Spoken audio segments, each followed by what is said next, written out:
Evo ga, naš prvi roštilj u kampu na Srebrnom jezeru. Vrućina je svakako ovih dana, možda je danas najveća, ali nama je danas ovo na rasporedu, pa sad šta je tu je. Svakako ćemo preživjeti i uživati na kraju krajeva. Kako je tekla priprema za roštilj?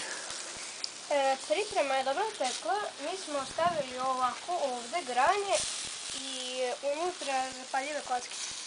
I onda je to uhvatilo drveće i zapalilo se i dobili smo ovaj perfektan žar. Dobro. Još jedan podsjetnik na našu logistiku u kampu, koja je savršena.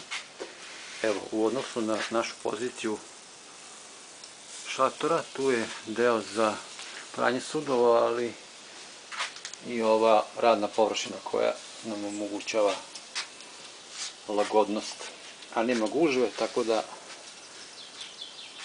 kao da je sve naše.